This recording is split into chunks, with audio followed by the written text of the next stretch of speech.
Hello and welcome to the second edition of Soil Talks, a series of discussions on regenerative agriculture. If you're watching, it's probably because you know that saving our soils is saving ourselves. The UN estimates that 1/3 of the world's soils are moderately to severely degraded, and this affects temperature and local climate. It also reduces biodiversity and triggers a chain reaction that goes from an increase in famines to global warming. The soil, it's not dirt, it's actually life. And regenerative agriculture focuses on restoring and protecting it. Because healthy soil draws down carbon from the air, protects water and biodiversity. And regenerative agriculture wants to take better care of those who take care of the planet. It supports and empowers farmers, our stewards of nature. And regenerative agriculture is also about animal welfare because it just makes sense. So our first show in December tried to define the practices and talked about how regenerative agriculture could be a solution for a very vast array of problems, including climate change. Because after decades of degrading our soils, we now know that these are not sustainable practices. There's even a Netflix documentary about this, and it really shows how much this idea is growing. The show is called Kiss the Ground, and it's mind-blowing. And as we're getting more and more aware of the importance of the soil, the real question remains, how do we restore it? And one of the answers is regenerative agriculture. It's a new way of looking at production, turning agriculture from being part of the problem to being a solution. Imagine, what if growing food and other resources could also heal our planet? What a shift that would be. For the moment, it's just a growing trend. It has become some sort of a buzzword in the business world. You hear it in global and institutional discussions about food systems. But if we are to save our soils, RA, for regenerative agriculture, has to become mainstream enough for consumers to lean in and really make it their new standard. And that's what we'll be talking about today. We'll look at what is driving this trend and how we could make it more visible to the consumers. We'll hear from a consumer trends expert, pioneering brands, a retailer, and key experts and activists. And of course, you are part of this conversation as well. We will have a Q&A with the audience at the end of the show, so please put your questions in the chat. We want to hear from you.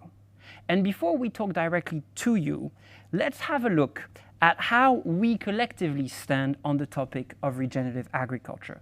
Our first guest today is an expert at global market research to tell us how RA has become really a trend with the consumers, but how also it resonates with them. Here is Jim Needell, who is Chief Client Officer at Ipsos MORI. Hi, Jim, how are you? Hi, Alexandra, good to see you again. Good to see you. Jim, let's start with the very first and obvious question. Are consumers talking about regenerative agriculture? I think to fully understand it, Alexandra, we have to talk about the global climate emergency and how citizens feel about that. We know from a recent 33-country study that 8 in 10 citizens around the world see climate emergency as the number one most important thing facing our planet at the moment. It's what unites our planet. We have over half of citizens around the world wanting their governments to chase a green recovery, not just an economic recovery. When it comes specifically to RA, I think that's less in the consumer and citizen vocabulary. However, what they are talking about are individual elements of that. Animal welfare, 6 in 10 are very concerned about animal welfare. 1 in 4 are talking about soil pollution. And interestingly, depending on which market you're in, the French are twice as concerned as American citizens about soil pollution. So are consumers talking about RA per se? Not directly, but the constituent parts of it, and a belief that there is a climate emergency. If anything, the pandemic has accelerated that belief, not decelerated it.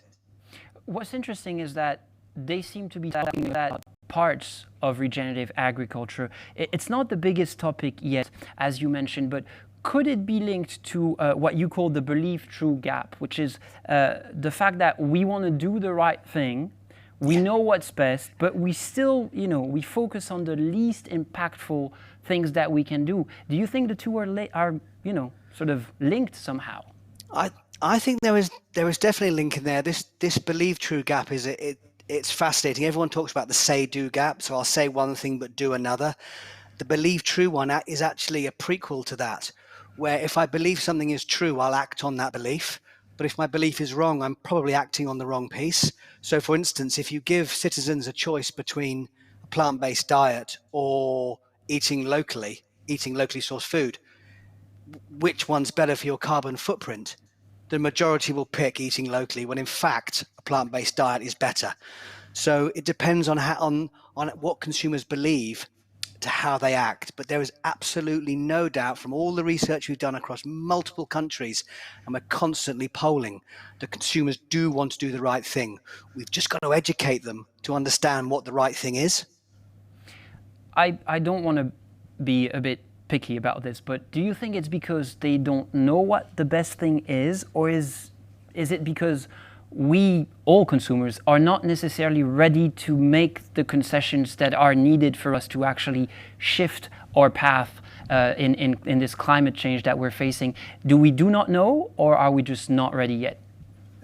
I think evidence suggests it's a bit of both, Alexandra. I think you'll find, if the majority of consumers can see that there is a climate emergency and they want to act on it, but it's whether they're willing to act. So there's another phenomenon called willful blindness. So where I will carry out actions that actually go against what I believe. So if I'm anti-plastic packaging, occasionally I will move away from that and I will have a takeaway full of plastic packaging. What we've seen up during the pandemic is a move in consumers' willingness to accept those fractures. They're less willing to accept the gap between what they believe they should do and what they actually do.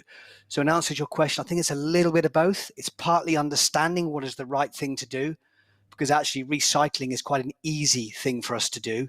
Some of the other ways to help the planet are more difficult. But it's also about consumers like me willing to accept the difference between what I truly believe and then how much I'm willing to go against that. You just mentioned earlier that, of course, the pandemic had an effect. We've just seen really firsthand how our societies and the planet go together, how it can so directly impact our daily life. Was the pandemic, according to your research, was it an accelerator towards our core value? And how could brands actually use that move to really, help with that alignment, help the consumers get more in line with what they actually want to do? Well, from the evidence we have, what the pandemic did, it led to forced behavior change. And forced behavior change is different to willful behavior change.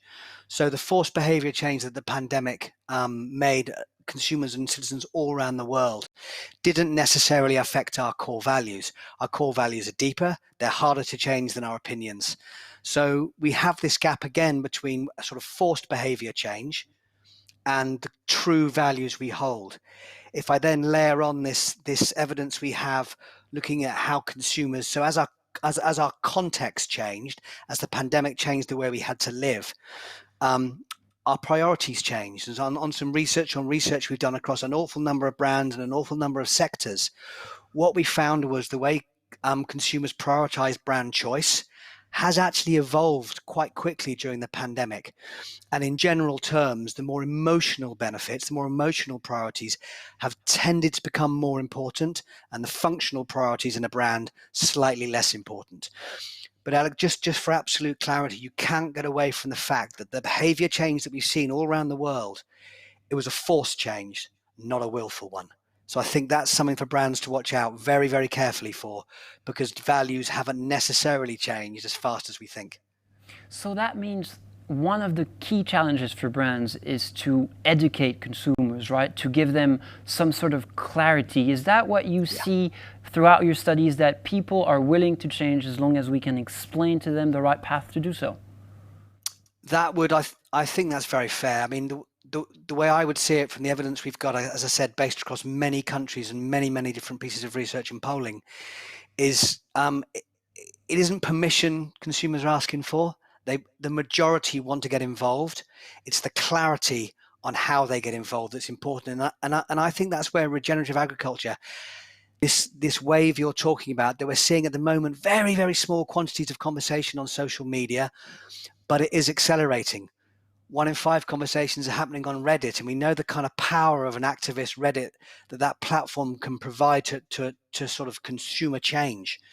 And I think if we can bring some clarity to what we mean by regenerative agriculture and how consumers can act to get onto this trend, I think you've got a very, very willing audience in many countries. Well, thank you, Jim. You did provide some clarity, at least for us, in how we can have this conversation, what's actually the landscape for it. And as you rightfully said, if consumers have to get involved, and if they want to get involved for that, well, there must be regenerative agricultural products, which means we need brands who actually commit to regenerative, who put it, into their products, and who engage consumers about their choices. And these commitments are not easy. And to tell us about their RA commitments and their relationship with customers, it's my pleasure to welcome the president of Premium Dairy at Danone North America, Regan Ebert, the executive director of Fibershed, and chair of the Carbon Cycle Institute, Rebecca Burgess, and the general manager of specialized nutrition at Danone France and chairman of Bledina and Nutricia, Markus Sandmayr. Hello to you three. Thank you so much for joining us this afternoon. I want to keep setting the stage for the conversation that we're having. And perhaps I think the landscape differs from one continent to another. So I want to start with you, Regan. Horizon is a dairy brand. It's based in the US. And I just want to ask you, how aware of regenerative agriculture are your consumers, or at least consumers in the United States? Sure. So, over the last year, we've actually spent a lot of time with consumers trying to understand, what they know about regenerative agriculture. And I tell you, honestly, similar to what Jim said, I think the number of consumers that truly understand the details of a carbon footprint is pretty small. But that said, I do think we're seeing the conversation and understanding around this growing. And, we believe that as more companies continue to make carbon reduction pledges, you'll expect this to increase. So we've seen Amazon, we've seen Microsoft, some other companies coming out recently. And just the more that those type of announcements come out, the more the consumer awareness will increase. Related to Horizon in particular, the way we talk about our consumers, we kind of put them into 2 categories. So we talk about our light green consumers and our dark green consumers. And so light green consumers, they're primarily motivated to buy organic. We talk about it as sort of for me benefits. So when you think about organic foods, they provide that sense of safety and trust, especially when it pertains to things like chemicals, pesticides, and fertilizers. But this other consumer, this dark green consumer, they're motivated by organic for what we say is the for we benefits. So they care about organic similar to the light green consumer, but also they place just as much weight on how something was made or created and the impact the product has on the environment. And so, those consumers, about 56% of them know a fair amount about regenerative agriculture. And so, for us, I think the key thing is we can't just have our messaging appeal to that dark green consumer. So, we have to appeal more broadly. So, what we've learned is we have to keep that message simple and drive broad awareness. So something we've done recently to help with that is we actually put the messaging about our carbon positive commitment on the side panel of our half gallons. And our hope is similar to think cereal packages. You have that milk sitting on the table, the breakfast table, and hopefully consumers see that side panel, read about it, and that awareness begins to grow for us, and people come along with the Horizon journey. And as the leader in the organic milk market, I'm sure you're reaching millions of households every day. That's quite powerful. Markus, you're the chairman of Bledina, which is a household brand here in France for baby food. You also reach millions of families every day. Is the market for regenerative at the same stage in Europe and in France as Regan just described? No, I think there are clear differences. First, and I think we heard it also from the market research, regenerative agriculture is a holistic concept, and holistic concepts are always more difficult with the consumer. And the consumer is much more looking into something we can understand, which is single-minded in messages. So they see animal welfare. They see also the problem of the farmers, which is a real problem in France, especially the switch of generations, and the pressure on farmers also in France to really survive and to really assure their living. And therefore, they are sensitive about these questions. They're also sensitive, and you heard it also from the research about soil quality and pollution around them. And therefore, there's a sensitivity which is high. And for our target group, it's actually even bigger, because when you expect a child, you become very sensitive about what's the future of the planet, and you want to be really sure that the baby who will grow up, will really be in a world, where you say, okay, it's a world which is good, and which I can accept. And this is for us the connection point also to educate the parents and to really work with them. So we try to reconnect them with the farmer. So for example, we do the Harvest by the Curious, where we invite families with their kids, to farms so that they can really see on ground, talk to the farmer. And it's a really great event because also the farmer has a possibility to talk about his practices. And we have a part which is educational about soil, biodiversity, but also practices which are used. And therefore, people have now a knowledge about organic. So organic is still moving, but now flattening up in the French market. So the growth rates are going down. In our portfolio, organic is only 20%, and the rest is conventional. But as it's baby food, we have 0% of residues of pesticides, so we have very high standards, which is already something which is well known and differentiating. So I think that the reconnection and the education part, as said, is very essential. We try to do this also, for example, about the origin of the products. So we said that we will have for 2025 all our products from regenerative agriculture in France. So we explain to the people what we are doing and how we go on this path. And we also really admit and are very transparent that we are not there yet, but we are on the way. It's interesting because from your two standpoints, what I'm hearing is that the brands seem to be leading the way with their commitments, which begs the question about really not only just committing, but really getting the job done. And I want to ask you both really about that journey that you're taking. Regan, you've been instrumental in the commitment that Horizon actually made. The commitment is to become carbon positive by 2025. That is pretty much tomorrow. So that's quite the commitment. Two questions for you. How does that link to regenerative agriculture? And actually, one very, very big question, how are you going to get it done? Sure.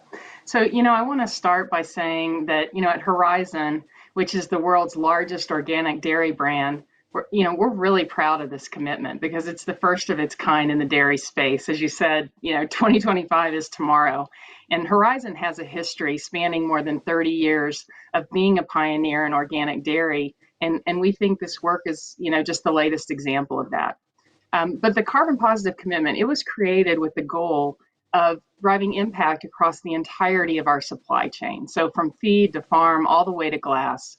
And our plan is to certify as carbon neutral and then go beyond removing more carbon than we can create. So you said, how does regenerative agriculture relate to this? And I would tell you, regenerative agriculture is a key component to achieving our carbon positive commitment because, as you'll hear, a majority of our emissions come from on-farm activities. But I will say the work goes beyond on-farm practices and will also include off-farm improvements as well. So you said, how are we going to execute it? With regard to execution, we began by understanding our carbon footprint. We conducted and published a full scope life cycle assessment. And what we found from that LCA was that 2/3 of our greenhouse gas emissions come from on-farm activities such as soil management, enteric fermentation, manure management, and the milking process. And then that remaining 1/3 is from off-farm activities like manufacturing and transportation, as well as downstream impacts such as retail refrigeration and recycling. And so again, given that the majority of emissions are on farm, that's where we started to look and engage with our more than 600 organic family farm partners. And so just to give you a sense of what we're doing specific to on-farm carbon reductions, in 2021, over 50 farms will complete regenerative agriculture baseline assessments that are going to deliver tailored plans for each farm. It's going to be unique to their soil, their geography, their growing season and herd, and it's really going to help guide and deliver improvement plans that will help set these farmers on their carbon reduction journey with us. And we've done this work in partnership with Sustainable Environmental Consultants and the Eco Practices platform, and it really will help directly with our farmer partners, again, to create strategies that are specific to their farms. In terms of these 50 farms that we're working with in 2021, they make up about 40% of our acreage footprint. And we have, plans to continue expansion in future years. The goal is to work with at least 100 farms directly, and then which will cover about 60% of our footprint. And then, we'll have additional outreach through education and training series to our other farms. But just to close this out, I tell you honestly, this is definitely going to be a journey. It is going to be fast and furious, and there's no single tactic or strategy that can achieve this goal. And honestly, we don't claim to have all the answers, but we're committed to getting there, and we're going to do it, in collaboration with each of our farm partners. And it could have a huge impact because, after all, agriculture does account for a good percentage of actually greenhouse gas emissions. So it could be huge. Markus, same sort of goes for you. You just told us that not all your food is organic yet because you already have such high standards of products. But what is Bledina's journey towards regenerative agriculture? Is that a goal for you, and how are you getting there? As I said, it's a commitment for all Danone in France. So Bledina is a part of it, and for sure we have a different kind of footprint because within the portfolio, we have fruits, vegetables, and we have also meat ingredients, we have fish ingredients. So we have quite a big variety of ingredients, and we are working with a wide range of farmers. One priority for us is first to ensure that we have local production so that most of our ingredients are also coming from France, because this is also a consumer expectation which is there. And also afterwards, it makes it even easier for us to work on the regenerative agriculture objectives. One step what we are doing at the moment is helping farmers in the conversion process towards organic, because one of our problems is that we had committed with our organic range to have 80% of the ingredients coming from France, but actually there's not enough organic fruits and vegetables available in France. So we are helping the farmers in this conversion process. And this is happening also via the Danone Ecosystem Fund. So what we are doing is educational parts together with schools and experts, because it's about different kind of practices and how working on it. Then we are working also with financial support, because during the conversion process, the farmer is not able to get the price which is higher for organic. It's a period about 3, but it can go up to 5 years if you go to fruit trees. So we are equalizing the price because he has the same effort, but it's not getting the right price. And then, and this is the other thing also, we started one big campaign also, which is Saving Williams. It's about the William pear. We figured out that in France, due to the effect that in other countries in Europe, there is more agriculture with pears, that we would get less and less William pears in France. And that this is dying out because the price level is not the right one. And therefore now we are planting trees. We are working together, especially with young farmers, which are overtaking the farm from their parents, or very often, but also it can be cross, yeah, that new farmers are entering into the business. And we are helping them by giving them long-term contracts so that they can secure really that the products they produce are also afterwards taken and really paid for. And this is a real good and very strong help. And actually, that's a good thing because William pears are very delicious. Just and they one have quick the question. right texture for baby food. And they're great, and I'm assuming they're great for baby food as well, as if you say so. Delicious. I have a question to you both, a very quick one. You both started from organic. How do you see the two trends coming together? Because they're not exactly the same thing. The rules and the definitions are not exactly the same. Could they actually merge? Regan. Yeah, sure. Oh, go ahead, Markus. Did you want to go first, or me? Ladies first. Go Sure. ahead. Yeah, no problem. I think for us, we view regenerative agriculture as a natural extension of organic. And, we just need to be continuously improving the work we're doing. And regenerative agriculture helps us do that. We just, with our carbon positive commitment, it has brought the two together. And so, that's how we see it. It's just an extension of what we were already doing. All right. Markus, you had something that you wanted to say. Yeah. First, we see that organic in its different definition, yeah, because actually when you ask consumer what means organic, they can't give you the theory behind it. Yeah? So it's an expert talk we have. When you talk about organic with consumers, they talk about animal welfare, they talk about right numeration for the farmers, they talk about biodiversity, they talk about a holistic concept. So I think that regenerative agriculture, as it's a holistic concept and really having all these elements, it's going in the next path. The other thing that we have to see, and this is what I said also, 80% of our range is still non-organic, but with very high baby grade standards, as said, with 0% residues of pesticides and also the use of different practices. And we have to be clear that organic still is 20 to 30% more expensive. It can go up to 50% for certain kind of fruits.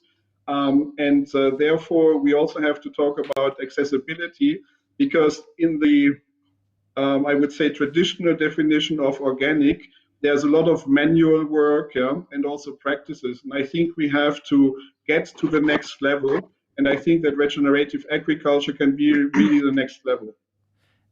And we'll get to that very crucial question of pricing and affordability. But before we move on, I want to add someone to this conversation, because we've been talking about food a lot, because the link between regenerative agriculture and food seems obvious, but it can actually also touch on fashion and the clothes we wear. I mean, after all, think of cotton or even bamboo.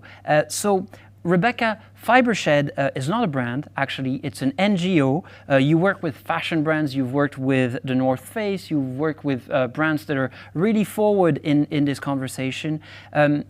Is the fashion market also really interested in regenerative agriculture? What is propelling this interest? Or if it's not yet a big conversation, what's sort of keeping it back? We're seeing quite a bit of interest, actually, in the fashion industry. We are getting requests almost daily from brands that are interested in understanding how they can incorporate whatever this means to them. And there are varying definitions, but they're interested in a regenerative fiber source. And for us, it's very intertwined with the food conversation. In my home community, our food production systems create natural fibers almost as a byproduct, like in the wool and lamb markets. In the cotton system, the cotton is rotated with processing tomatoes, fresh to market tomatoes, corn, wheat, garlic, onions, cantaloupe. So cotton is part of a dynamic crop rotation, and the seeds are used for dairy cattle protein sources. So what I see happening is this actual great synthesis between the fashions who would love to have access to this material and the work that you are all doing to inspire and instigate and catalyze this in the food system, it actually produces on both sides the power that the farmer needs for price incentives for their whole crop rotation. So if we have collaboration with fashion and food, which we are starting to see an emergence of, it's all good for the farmer. And that's ultimately who we need to catalyze in so many ways, economically, in education, in technical assistance. We need to support them. So the fashion brands have been looking at wool a lot with us, and now cotton and also flax production. Those are the three that we're currently working on, but we're also looking at the infrastructure. As we know in what was described about the local infrastructure, local food being processed locally and the importance of that. From a climate change perspective, just looking at things thermodynamically, to have materials move all across the world, which fashion can do because it's non-perishable, unlike milk products. So our challenge in this industry is to really get these brands who want to catalyze this fiber source, and they know they can make a positive carbon footprint within the farm gate, but how do they extend that out into the supply chain? So we do a lot of domestic for the US, domestic supply chain research, development, and negotiations so that these brands can actually reshore, because that's a huge part of it. To send the material to 6 different countries for processing, that's kind of an exaggeration, but even 1 or 2 countries for processing kind of defeats the purpose in our mind of doing all this great work on farm. So, yeah. I think you just pointed to something that is critical in this conversation, which is if we are to have a real regenerative system, we have to look throughout the value chain, right? Not just the end product, but also everybody who has a hand in making the product. So I want to loop you 3 back in and just ask you, how can brands make sure that they enforce their values with all their partners? Regan, how do you help, or how do you make sure that your local farmers who are already organic are really going forwards and making progress in this RA journey that we've been talking about? Yeah, as far as our farming partner goes, it's really important to us that we're making them part of the decision-making process and that they're seen as true partners. We talk about, is there going to be cost to products? I know you want to talk about retail pricing, but there's also a cost to farmers to doing this. It's a huge undertaking for them. And so for us, we aren't just saying, hey, this is a mandate, go do it. What we're trying to do is really be supportive. And to that end, we've created a farmer investment fund.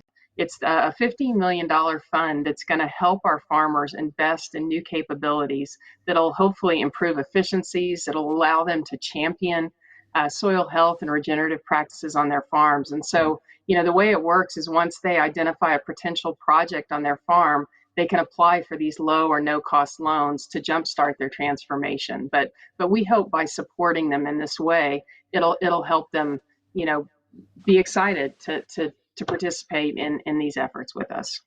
Markus, you just told us that you're helping some of the farmers to now invest in new crops. We're just talking about the pear. You also said that you were using some of the farms to educate the consumers.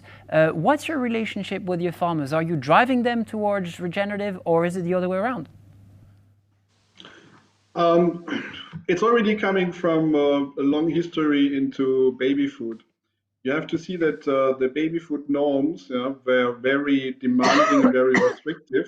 And when I talk with farmers, actually, and for sure it's not with all farmers, but with the farmers which are really open and interested about everything what we're talking about, they say, look here, to work for you in baby food, it's more work for me sometimes, but I also learn. And I also can really try and practice different things. And for sure, I think that by putting the challenges out, I think it's a give and take. And we have very good cooperations. We have very long-term cooperations with the different farmers. And we are really also going intergeneration. As I said, the passing over to new generations is one of the big challenges in the French agriculture. There, I think it's also important to give hope and perspective for young farmers. So we're also working with the Association of Young Farmers in France, and we are really trying to open the way and also lower barriers, which could be seen that, oh my God, this is more work, this costs me more capital, or I have less output. Yeah? And what we see is that even like we saw to the consumer, but also on the farmer side, there's a need for a lot of information education. I'm also in the board of ISARA, which is an agricultural university here in Lyon.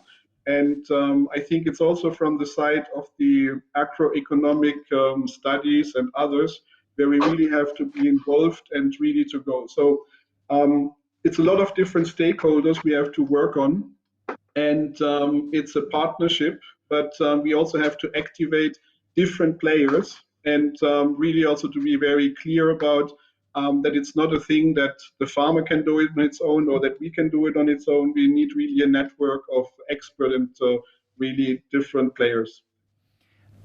Rebecca, I want to go back to you because it seems like we've sort of left the hardest part for last. You've just mentioned how in fashion, throughout the value chain, there can be sort of gaps in this sustainable move. You talked about working locally.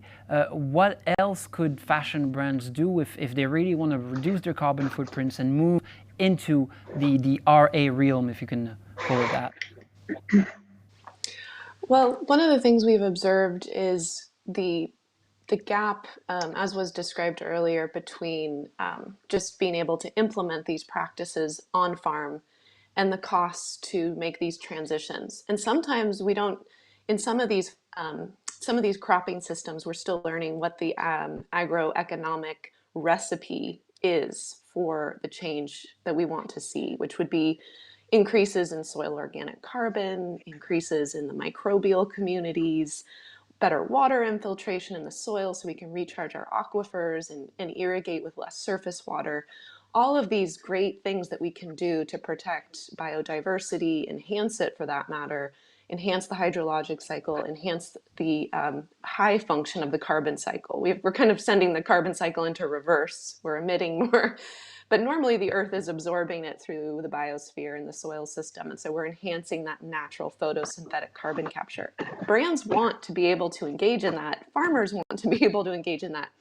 But we have been investing in systems for decades that are counter-indicating to those outcomes. And those chemicals and those machines and the things that we've been investing in are not always serving these new goals and outcomes that we're starting to galvanize around. So what we've seen is that the Guess Jeans Foundation was able to come in philanthropically. So through family foundations that might be associated with the corporate arm, you can start creating these bridges financially where you allow the grower to explore the agroeconomic recipe for doing it differently. But there is a delta there. There's a time delta. How do we do it? We need time to figure it out. And then there's a financial gap. And so that's where I see brands who have foundation arms being very supportive of getting us through, at least in the US, this plus some public policy and public dollars combined has been very critical to bridge into this work. And the other, the $50 million no to low interest loan fund sounds like a wonderful opportunity. I think brands also do need to think about these initial and early stage investments if they want to see the grower change. And then the last thing is price premiums, which I know we're going to discuss. But Yes. This work, at least what I'm seeing in the fiber system, it costs more to do this work. And some people argue that there will be efficiencies, and at some point the farmer will be doing better because they'll have less inputs, but their yields will either retain or go up. I've heard these things, but what I'm seeing on the ground is that there are upfront costs, and we're not yet in all the systems we're working in seeing that it pans out financially unless the grower has a lot of direct markets immediately. meaning not having to sell their stuff right into a commodity market where they're having to compete globally with conventional production internationally. We really need to develop these direct markets and price incentives right out the gate. And so I hope that we can talk about this in the pricing piece, but Yes, I am grateful for the brands. Yeah, this is actually the point. You just mentioned something critical, which is the elephant in the room in the discussion there, prices. If we're shifting really production systems, there might be a cost. Do you think consumers are ready for this sort of new balance that we're proposing?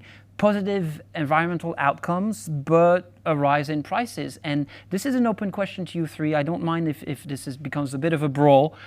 Just according to you, are we ready to pay more to save the planet?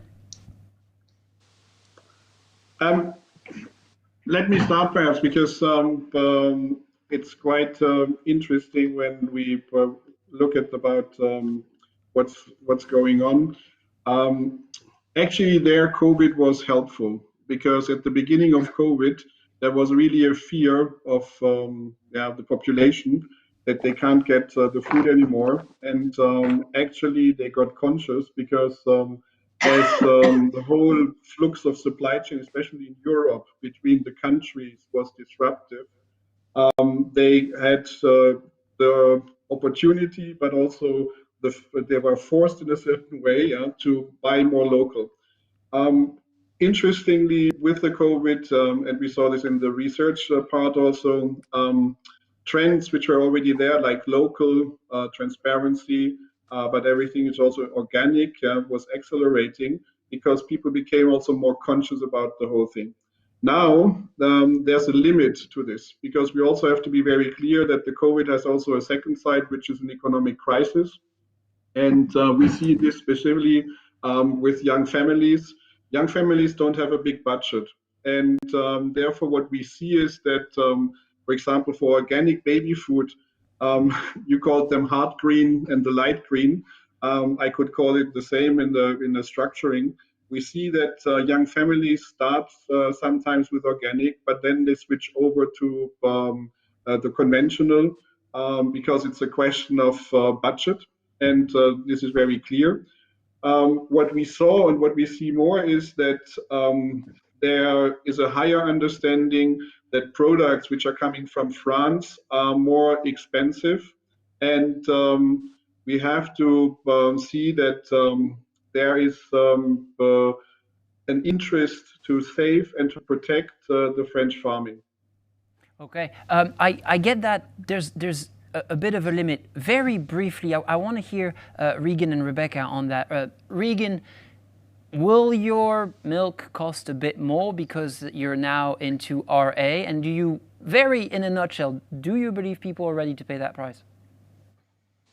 Yes, we're not planning to take pricing at this time, but the Horizon consumer in the U.S. already pays a pretty big price premium, and I think Markus talked about COVID. What we saw was organic accelerated in the U.S. versus conventional, and I think it was all around that consumer trust. And I think consumers are willing to pay more for the trust. And we also believe that our consumers are kind of bought into the future of the brand that includes carbon positive. So at least with our dark green consumers, 60% say they'll pay more to support companies for a good cause. And we see about 35% of light green consumers say that. So probably, more of the dark green consumer is ready to go, but even the light green are starting to say so. And we believe, particularly with the Horizon consumer, they would be willing to pay a premium. Well, these are sort of good signs. Rebecca, again, to the hardest domain, if you will. Fast fashion is quick and dirty, and it's also quite cheap. Are consumers ready to move into a sense of fashion that is more responsible? Yes, very much so. I know that the trends show increases in fiber consumption through 2050, 150 million metric tons of polyester apparently. There's definitely trends on fast fashion side that are driving, I would say, completely unsustainable trends in material production and utilization. However, there is a growing, and I wish I could give you a demographic statistic on what millennials and Gen X and Z are doing, but the younger generation is actually focused a lot on just wearing secondhand. So we're seeing a growth in these secondhand markets. But to have a secondhand market, you need a high quality garment to begin with. You need a garment that doesn't break down. You need something that has an heirloom quality material at its base to have a high quality tensile strength. So what's interesting is that we are seeing people willing to pay in installments for a textile. So you could cover the cost of a shirt in small amounts over 3 to 4 months. And auto pay is helping with some of that. Second, like I said, the second-hand markets are also helping keep higher quality garments in play. And then we also see a large trend in basically called visible mending. So people are paying more for their clothes, and then they're also willing to care for them. And this is, again, these are emerging, but I would say very strong trends that we see on the horizon. And the visible mending is actually an old set of skills that are coming back, especially during COVID. People had more time and interest, and they were like, okay, I'm going to tend to my clothing. So if you amortize the higher cost of a garment, but you keep it longer, again, very different than perishable daily consumed items. But we do have opportunities in textile to really see a higher price point, initial cost, amortized over a longer lifespan. So my grandmother used to say, because you're willing to pay more for something you like best, right? That's your point. Yes. Yes. Exactly. I do recommend a glass of water for those who have a slight cough. It does help a lot. There's a missing link in our conversation here. We've been talking about the brands. We've been talking about the consumers. The link, of course, is the retailer. Because, if we're promoting sustainable trends and consumptions, including regenerative, it's more than fair that we hear directly for those who actually, really put these products on the shelves. And to do so, we're fortunate to talk to someone who works for the largest retailer in the world, Walmart.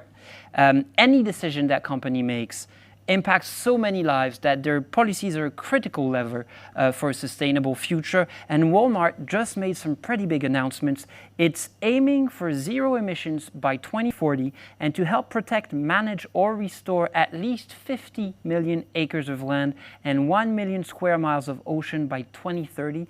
And to tell us how they plan to do so, it's my pleasure to welcome Carrie Denniston, the Senior Director for Sustainability for Walmart.org. Hi, Carrie. Hello, great to be with you. Thank you for being here with us. We just heard that, your company just made commitments to become a regenerative company, including in the way it sources its products, and the commitments are quite huge. Could you please just tell us briefly where this commitment comes from? Sure, I'd be happy to. So maybe I'll start just by sharing a little bit of background about how we got there. So at Walmart, we've been working towards creating zero emissions, working to get to zero waste, selling more sustainable products. This journey has been going on for more than 15 years. And we've made a lot of progress, and progress that we're really proud of. But as we've been discussing throughout this conversation today, I think when we started to look at the data and look at information about what's happening in terms of climate and nature, what we saw is that the urgency just simply wasn't enough. You can point to any number of data sources, but just one, looking at World Wildlife Fund's Living Planet report, right? We are losing both the size and diversity of animal populations at an alarming rate. Just thinking about nearly 70% since 1970. And that means that what we are also losing is the incredible services that nature provides for free. Things like purifying water, storing carbon, like we've been discussing, and producing food. So the decision for us to accelerate our ambitions and take those goals to the next level stemmed from there.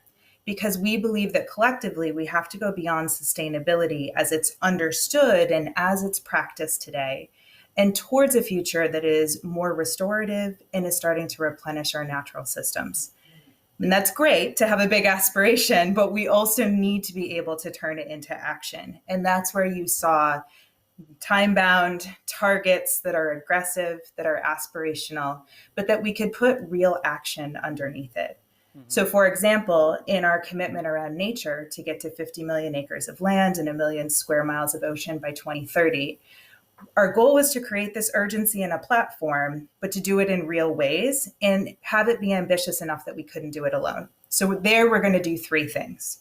The first is that we are starting to invest and work with suppliers and nonprofit organizations, communities, to develop place-based projects that help to preserve natural ecosystems and improve livelihoods of people that work there. I think of this as the holistic strategy that we were just talking about, because these projects often combine conservation, restoration, sustainable management in one place. That's really a deep strategy. And what we're trying to do there is to be able to demonstrate and to show that these kinds of models can really work. But we also need wide, right? We also want this not to be something that is just a premium in brands or just specific products. We really want to be developing this culture of change, of continuous improvement, of working towards this regenerative orientation. So there, we're working with our suppliers to do things like improving practices, set really transparent targets and report on that measurement, adopt certifications that can help point to practices that matter and help demonstrate that those things are happening, right? Because we've heard from really leading brands who are doing amazing things. We need that entire continuum of improvement and change. And then the third thing we're doing is we're really investing in the transition because we need the capacity to be able to make these shifts, as we've already started to discuss today. You have a unique vantage point on consumers' behavior. I mean, you are the largest retailer in the world. So do you see consumers shifting to AG products? Is it something that, you know, they're talking to you about in the stores? You're not directly in the stores, but from this perspective that you have, how do you see that trend? Is it rising or is it just a buzzword? I really agree with the comments that were made earlier and some of the context that Jim provided that started us out. Our customers are passionate about sustainability, and their passion about that continues to grow. We see that growth in products is going to come from the ability to talk about more attributes beyond even just quality, but to things like how was it produced. But I think there's still confusion, right? So when we talk about awareness of regeneration, that's one thing. But when we talk to consumers about what does sustainability mean to them, here's what we hear. We hear things like less plastic and easier to recycle, reducing food waste, the chemicals that are actually in products, even things like increasing the availability of healthier food options. Those are all important aspects to the sustainability journey, but it's a wide definition and not all customers are seeing that in the same way. Now, that's not to say that customers wouldn't choose or look for a product because it was produced with more regenerative practices. We just have to make it easier for customers to understand, what does that really mean? What does it mean to me? What does it mean to my family? And how can I support that? And is that awareness of the customer, is that the biggest barrier to scaling RA? What would you do? What can you do to make this not just a trend, but really a norm?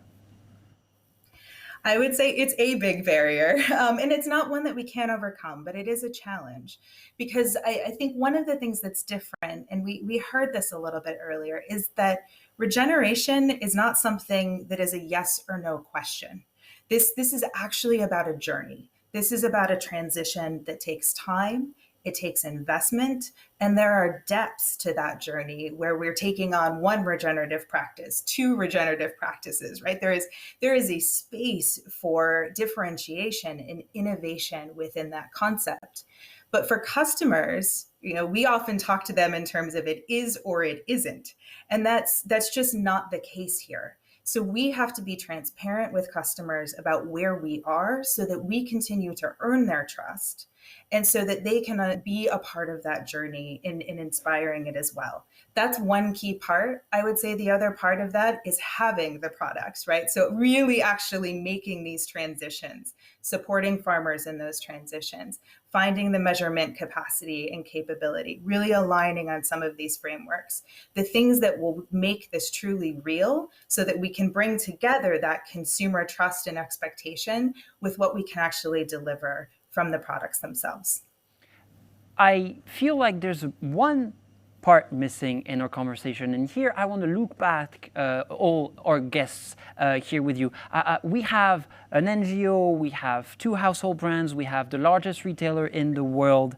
I want to ask you about perhaps the missing link, and I want to ask you all about this. It's sort of a global discussion we should have. What about policy aspects? Maybe it's just because I'm French and we think government should be involved in pretty much everything, but can the government and should the government help all of you, be it from an NGO perspective, from the band's perspective, from the retailer? How can it help? How can it empower you to really push that shift forward? Let's start randomly with Markus, because you work in France and you've told us that sometimes you do use some government scheme or at least funds. Should they get involved in this more? For sure, they will get involved. The question is more like at what time. Governments have one of the topics that very often they're a bit late, or a bit slower. And afterwards, they want to be really a bit too perfectionist. And as we heard, here we have to learn about practices. We have to experiment. We have to do things differently. And we have to identify what is the best. So for sure, policy is helping, but we have to be careful that the framework is not getting so restrictive that afterwards we can't act in it anymore. I think that for sure in France, as there is a real definition, and it's also pushed by the government concerning what actually organic is, this is helpful to really guide and give also trust to the consumer. And therefore we have to implicate them and we have to work with them, but also we have to make them aware that if they get too restrictive on everything, it will harm the process and not accelerate the process. Now I want to ask the 3 Americans in that room. How about, policy incentives for the farmers or for the brands? Really briefly, Regan, would it help, for example, if you had a legal framework for RA? Yeah, I mean, we definitely would like to see Congress prioritize ag-friendly practices. And to that end, actually, this last Earth Day, recently, Horizon partnered with the Environmental Defense Fund to create an advocacy campaign to call on Congress to prioritize ag-friendly practices. And we actually used it as a chance. We talk about getting consumers involved. It was a call to action for our consumers to write in as well. So, we wanted them to join the work that we're doing and feel like they're a part of the brand. So for sure, we support that. In order for the governments to act, there's one part that is missing here. It's usually that the people have to get involved. In France, we tend to take it to the street, but we don't need to really be that extreme. So I would like to invite newcomers to our panels. Please don't go away, because the audience will soon have questions for all of you, and we will answer them later in the show. But since we just talked about policy, I think it's time we hear voices who are pushing for these changes, and to spur government into actions. We need to create movements to rally public opinions, and at the forefront of these movements are environmental activists and experts, and that's exactly what our 2 next guests are. It's my pleasure now to welcome the youth activist and founder of Force for Nature, Clover Hogan, and the conservation director of the WWF France, Arnaud Gauffier. Hello to you both. Hello, Arnaud. Hi. Hello, Clover. How are you? Thank you for having me. Thank you both for being with us this afternoon. Arnaud, you're not only the conservation chief for WWF, you are an agricultural engineer. Since you're the real expert here, well, actually, all of you have been experts, but is this real? I mean, is regenerative agriculture something that can truly happen and perhaps change the world?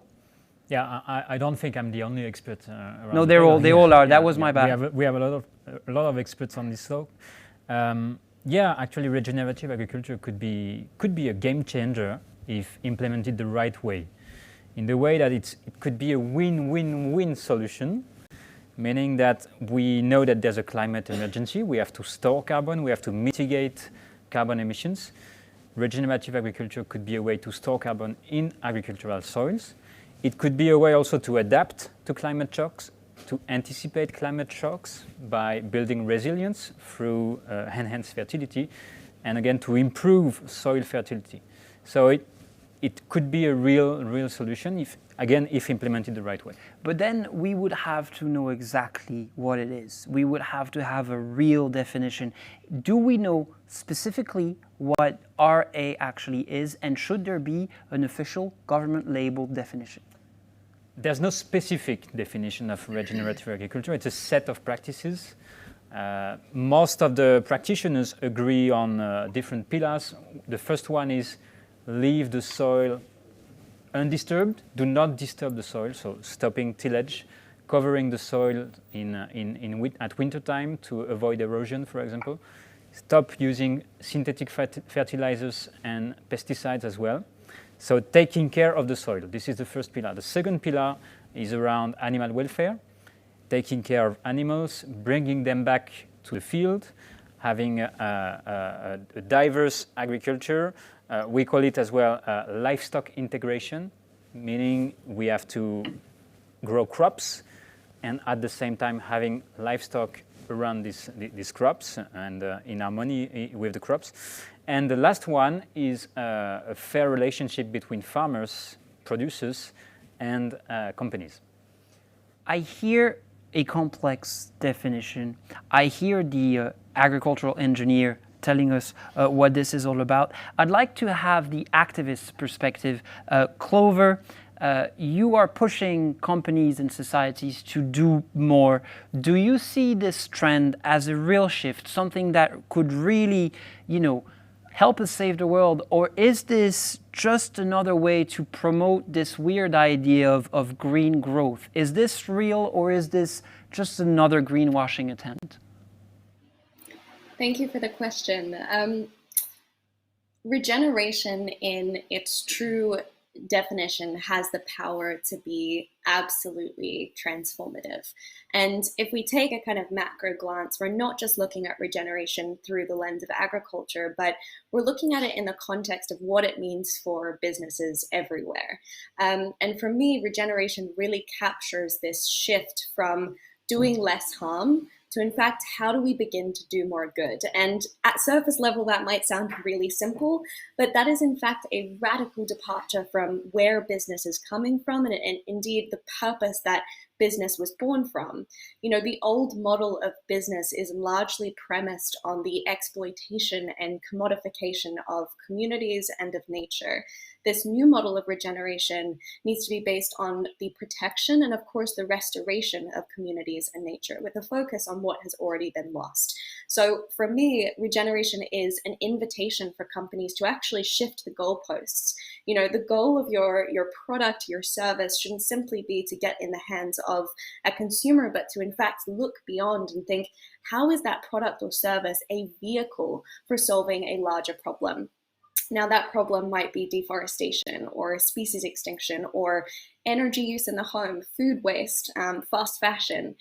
How is your product a means of solving that problem rather than contributing to it? And through that lens, I think regeneration poses an opportunity to think about sustainability in a truly holistic and integrated way. Now, where regeneration might be exploited, to your question, Alex, is if it becomes a vehicle for greenwashing, right? And also if companies use it as a means to kind of tokenize their sustainability efforts, to say, well, we're protecting that plot of land over there or buying up that forest, which we've seen a lot of in this kind of outpouring of net zero commitments. But instead saying, actually, how are we questioning the way that we do business? How are we questioning our very model of creating value in society? How are we thinking about this from an intersectional lens? And when we do that, I think regeneration is an incredible invitation for innovation and true sustainability. We've just been talking about how it's a trend for consumers. Do you think that consumers are the driving force of change, that we should actually just push them forward? Or is this, as you rightfully said, just a way to maybe look at one part of the problem? Should we look at the bigger picture? And if yes, how do we do that? I found your question really interesting, this question of, are consumers willing to pay more? Because I would flip that question on its head and I would say, are companies willing to pay more? Are companies willing to prioritize people and the planet over profit in pursuit of infinite growth? To your point around policy and legislation, are governments willing to subsidize regenerative practice over unsustainable, polluting, and monoculture agriculture? So I do feel that continuing to put the entire onus of responsibility on the consumer to spend more is both ineffective in the lens of the urgency of the climate and ecological crisis. Maybe we could have taken a more incremental approach, 30 or 40 years ago, but now we're looking in the face of a crisis already disproportionately impacting communities around the world. And again, putting that lens on consumers can further be a means of fueling social inequity, because those who are already socioeconomically disadvantaged or might be facing the direct impacts of environmental racism are then also expected to pay a premium on goods so that they can have healthier, more sustainable options. Now, that being said, if we reframe the lens of a consumer to think about the people who are walking outside of those corridors of power, the people who aren't in the boardroom or who aren't in policy-making spaces, I absolutely see these stakeholders, us, as an incredible driver for change. That is inclusive of people who are in the supply chain and the value chain, the incredible frontline communities and farmers who, big companies are absolutely dependent on, but also, young people lending their voices to this movement, backing that up with action, and other unlikely kind of suspects who are driving forward that change agenda. But to reiterate, we can't wait for consumer demand to be that driving force. And I hear that a lot interfacing with business leaders. It's like, the consumer is God, we'll do the positive thing when the consumer asks for it, or we'll change our practice when our competitor over there does it, and then we'll just do the bare minimum to outcompete them. We need to take a much more transformative change maker approach to rethinking these systems. And I think in a climate where much of the narrative is dominated by what's not working, what we're reacting against, regeneration serves as an incredible beacon for what we should truly be working toward. Arnaud, I saw you nodding throughout the entire response, pretty much. What do you think is needed to do that systemic change, as Clover was mentioning? How does WWF promote RA? What are you expecting from companies? What we are expecting from companies is a clear accountability, a lot of accountability on their commitments. Because you mentioned, is it a trend among consumers? I don't know, but is it a trend among companies? For sure. It is a trend among companies. It's been, for the past 6 months, for the past year, we saw almost every food and beverage company or consumer goods companies coming out with its plan on regenerative agriculture. So there's a real trend among companies on RA. The risk of this is to undermine the concept of regenerative agriculture with weak commitments and lack of accountability. So what we need is clear and public commitments from companies that we can measure, and then making them accountable for what they take and what they say. So this is what we need from companies. And you can help them with that. We can help them. We've been working with Danone for the past now 3 to 4 years. to design their regenerative agriculture scorecard. So now it's public. It's been released yesterday. It's quite a strong standard. I wouldn't call it a standard. It's a scorecard, and it's a set of practices that should be implemented in every Danone's farm around the world. So we are very proud of it, and I think this is the way to go for a lot of companies. Go ahead. Yeah, maybe I don't think we need a legal standard right now on regenerative agriculture, but we will need soon a set of principles, basic principles that every company agrees on in order to secure this concept of regenerative agriculture. Clover, among that trend, how do we push it forward? Do you think even with companies committing more and more to regenerative or to organic, or at least to reducing their carbon footprints, what's our collective role in this? How do you want to make it happen? That's a slightly loaded question. I suppose it's a question of, responsibility. It's obvious that we are not only facing a climate crisis, but that we are living through one. And the decisions, the choices that we make within the next 10 years have the potential to impact future generations indefinitely.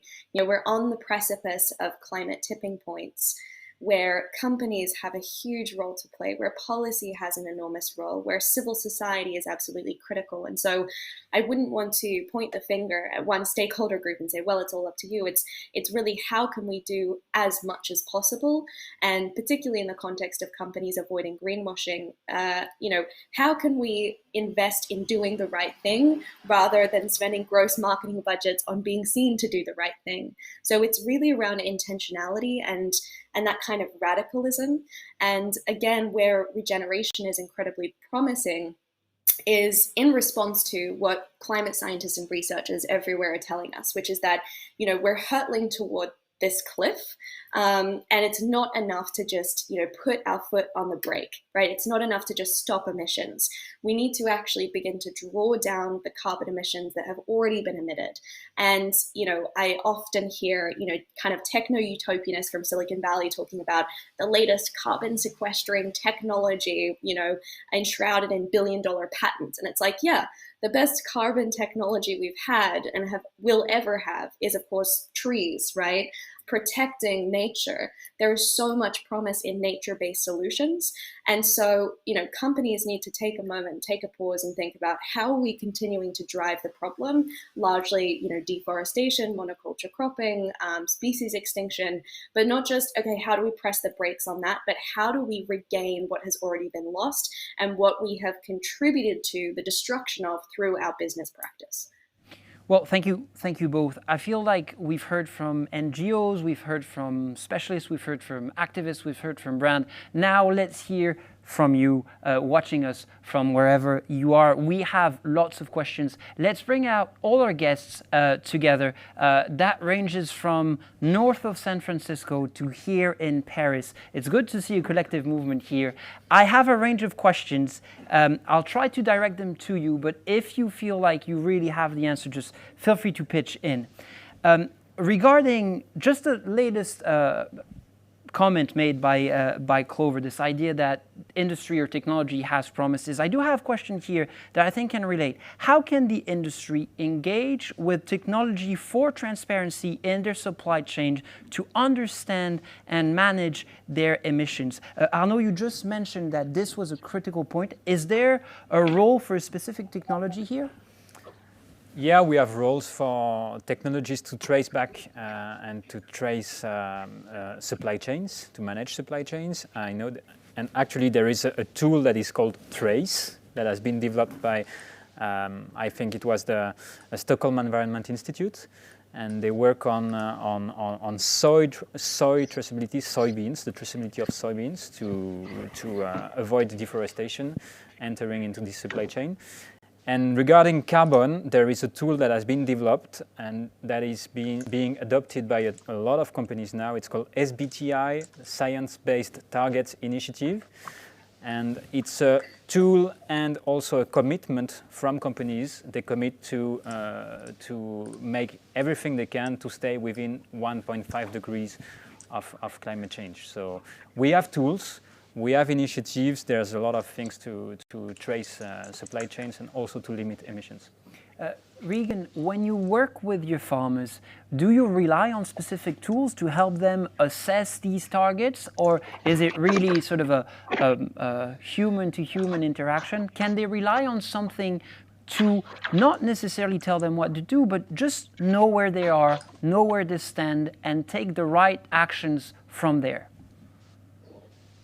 Yeah, I think I mentioned it. We actually partner with, it's called Sustainable Environmental Consultants, and they have an eco practices platform, and it measures the different, emissions on the farm and helps them pick the right projects. So, definitely it's not just a, hey, let's, let's just kind of talk it through. We're using tools and technologies to get to the right projects on our farms. Let's stick to the farmers, because I have a question here that I think you can answer, and actually all of you maybe can pitch in.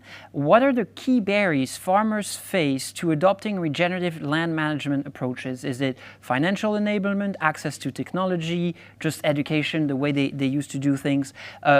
Does the panel, so that's you, have any insights or best practices to overcome these obstacles, and can consumer pressure play a role? So first, let's go to the key barriers with you, Regan, again. And I also want to hear it from Rebecca about these best practices that can be put in place. Regan, the main barriers when you talk to your farmers. Yeah, I think it's some of the things you've heard. There's cost to the farmers, and then it's just, they're used to doing things a certain way. And so it's an undertaking for them to change their practices and that sort of thing. So you have to have people who see that end benefit and are willing to drive change. And actually, just as we speak, we're getting ready to roll out some farmer education and training.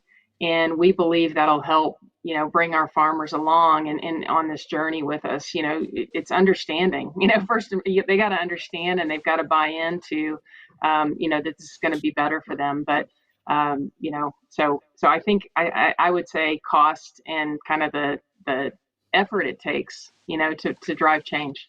Right, so it's a new way of working. Rebecca, in your field, do you have a best practice? Is there like a user case that you could tell us about that really shows how people can shift?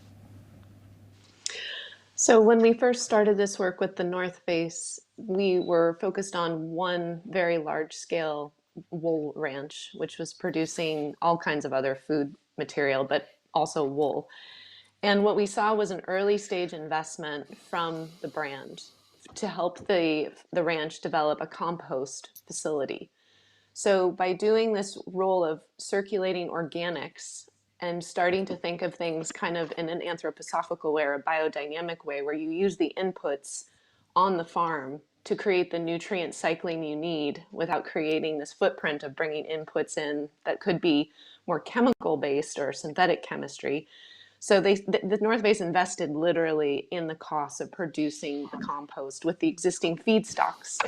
So that was a beautiful practice. And we always say that you're thinking about, to think about practices, I step back a little and I say, what is the approach? And the approach is, how are we using carbon as an organizing principle? We are carbon-based life forms. The carbon cycle is the organizing principle that I work with the growers to share. And they start to think through the lens of carbon, and it changes the way they think about bringing inputs to the ranch or the farm. They're like, oh, there's a footprint to that. How could I get that nitrogen from the air? There's carbon and nitrogen floating above my head, but how do I capture that below ground? What are the legumes and multi-species cover crop mixes, which is a practice, cover cropping. How do I remove that nitrous oxide and CO2 out of the atmosphere and have it become plant available so that I am actually getting higher yields from the free resource above my head? So that's kind of the education we focus on. And there are so many methodological approaches, right? So practices, I think you think, what is your approach? I'm going to save money. I'm going to use the nutrient cycle. I'm going to harness the carbon cycle. I'm going to harness the hydrologic cycle. That's my approach. Then you develop methodologies that are place-based, based on your rainfall, your geomorphology, your soil type. And then you get practices. Right. So the North Face helped us invest in that approach of just carbon cycling. And I think that is a very powerful stance. Now, your last question, though, about consumers, right. I will say that the growers we work with love price signals, and they love to know that people are loving what they grow. I mean, fundamentally, I agree with Clover that this is a multifaceted approach, and the real deal of it in our community, policy is what is paying for at least a third to a half of these practices. So the North Face invested, but we also got an environmental quality and incentives grant from the USDA. We matched that. And then we used philanthropy as the third leg of the stool. So actually the practices, it's like a pie with 3 slices: policy, private sector, philanthropy, to ignite that catalytic state change where the approach can be digested by the grower, developed into a methodology, and then applied as practices. So that's what we saw. And the North Face was very catalytic in that. But the consumer is important because our values trigger the farm. Go ahead. So the consumer is important, which links back to what Clover was saying. I want to just get back on this idea of helping the farmers change the way they do their work, because farming is a job and it's a difficult one.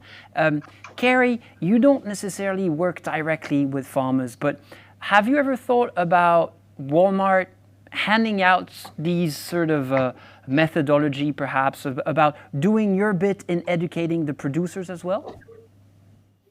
So, we also utilized a mixed methodology approach, and I really liked the comments, right, about how we bring philanthropy, business assets, public assets all to bear on these kinds of issues, because we really are using that mixed methodology here as well. So certainly working through our suppliers, we don't necessarily have the direct relationships with growers, but we are trying to point to which practices matter, what's really important, and how can we signal that demand signal side to say that this is important to us as a retailer for the kinds of products that we're able to put on the shelf.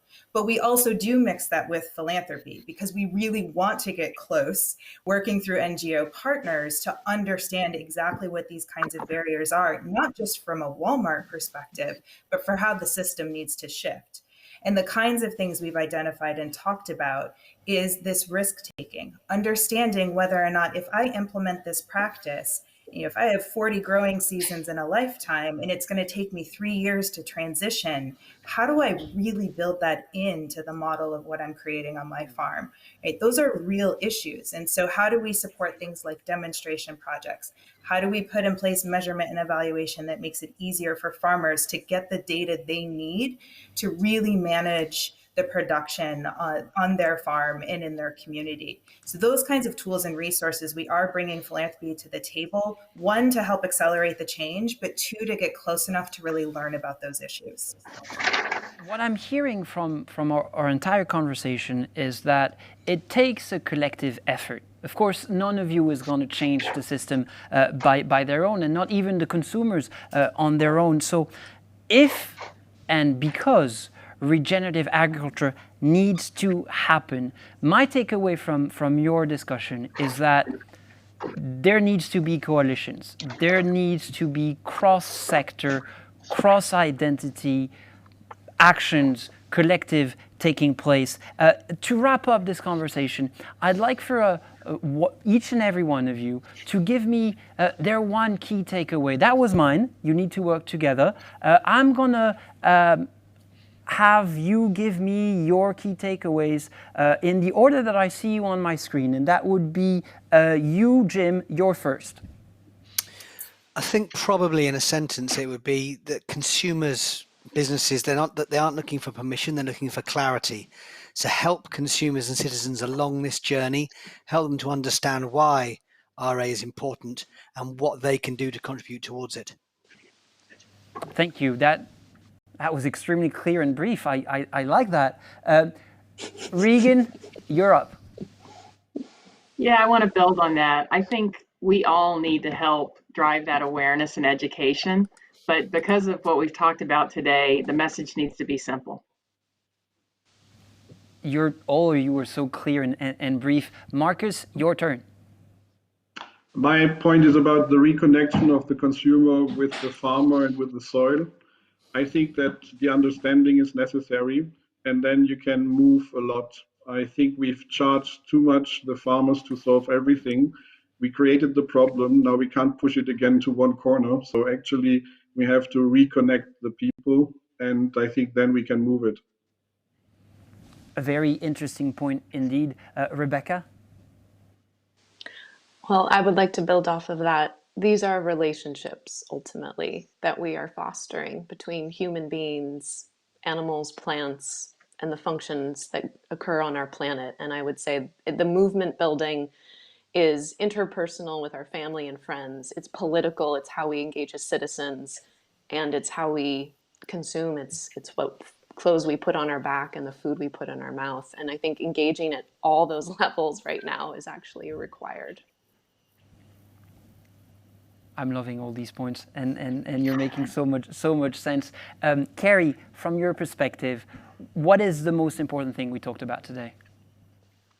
I would just add one layer to what great comments have come in, that just because this is complicated and just because we don't have all of the answers doesn't mean that we don't act.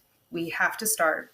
There are things we know how to do, and we need to take those actions. We need to just start experimenting, innovating, rewarding, sharing our mistakes, not being afraid to say that we don't know, not being afraid to help each other out through those coalitions so that we can continue to make substantial and meaningful progress. Arnaud? I would say that regenerative agriculture bears a huge potential in terms of climate change mitigation and ecosystem restoration, as well as a huge potential in terms of market change. And my message to companies would be, don't spoil it. Clover, you're the last one to speak. We've talked about coalitions. We've talked about companies not spoiling this momentum. What is your key takeaway from this quite multi-stake approach we've been having so far? No pressure. I would say we are in a culture where we have divorced ourselves from nature, and yet we are nature. And the decisions we make in one part of the world are the decisions that we make to ourselves. Now, regeneration and sustainability don't need to be a tick-boxing exercise that feels like a great bureaucratic burden. They are the best invitation we have to deliver the world that we know is possible and to rekindle and refoster our connection to the earth, to the land, and of course to ourselves. Well, Arnaud here with me in Paris, and all of you throughout the world, thank you so much for being our guests this evening. I believe that one of the most important and amazing things is that all these conversations are happening, because it seems like this can only happen through coalitions, as you've all been building up, and that is actually why Danone is having these soil talks. And to give you a better view on the company's perspective on regenerative agriculture, it's hard to say when you're French, I'm sorry, it's regenerative agriculture. Here is the Vice President, Nature and Water Cycle at Danone, Monsieur Eric Souberon. Hello. Yes, I'll try to say regenerative agriculture in the right way. It's tricky when you're French. Eric, you've been listening to us. What is your takeaway from what we've been saying? Well, first, it's a pleasure to have this second soil talk, and thank you very much for all our friends in harm in this talk today. First of all, I think we definitely we are nature, as Clover said, and actually a company has to make a choice either to steward nature or to use it. The fact that, yes, natural resources are a resource is okay, because we need to produce food, people need to eat. By the way, they need to rebalance their diet as well. This is why in Danone we made the choice to have brands that are creating hybridation between animal protein and plant-based protein. And this is very important for us to create this offer, this capacity for consumers to choose their diet, and at the same time to change the practices very much upstream. And this is where we engage in this journey. I mean, we started by saying, okay, our role as a company, the choice we can make is to use the resource, yes, but to steward it for the next generation. And that was really the inception, the starting point from us of this regenerative agriculture strategy back in 2017. So I'm very happy to see that now, for the last year, a lot of companies are embarking in this. We started in 2017. It took us a lot of years to see where we can impact, because fundamentally what we need to do as an organization is always to look at where we can have, I would say, the bandwidth to impact and what makes sense for our business or for our consumers. And the intersection of that creates a strategy. And it took us the 4 years to do that, to issue basically now and to make public our regenerative agriculture platforms and also the scorecard that is open for discussion. It's certainly not perfect, but we put it, I would say, all our heart. And we are also very happy in that sense to have started the journey, because we have already transformed 155,000 acres of our footprint. It's about 12% of our direct sourcing, and it's only the beginning. It's only the beginning, and we know, and that's also very clear in the discussion today, that we cannot make it alone. This is why we're doing those soil talk.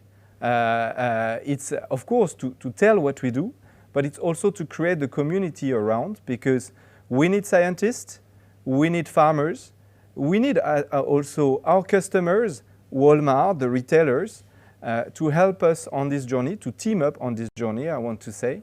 And we need also to learn, and it was very clear today still, how to carry this message to the consumers.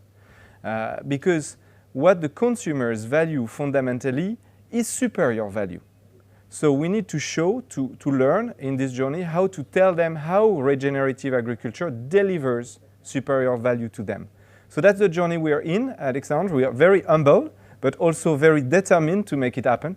And it's a pleasure to see us challenged, but also supported by the people you had today during this talk. Because as you said, it's a team effort, and we all have to pitch in. It's all our role, it's all our planet, it's the only one we have. And it's on that note, the fact that it takes a team to carry the ball all the way through saving our planet, that we will end the second Soil Talk. Thank you so much for all our guests for joining us this afternoon, again from San Francisco to London to other parts of the United States. Thank you very much to Jennifer and Clara for actually making this happen. Thank you all for your attention, and remember, we're all in this together, so let's, not kill our planet. That would be a good thing. Thank you very much for your attention, and I guess I will see you quite soon for a third edition of the Soil Talks. Goodbye.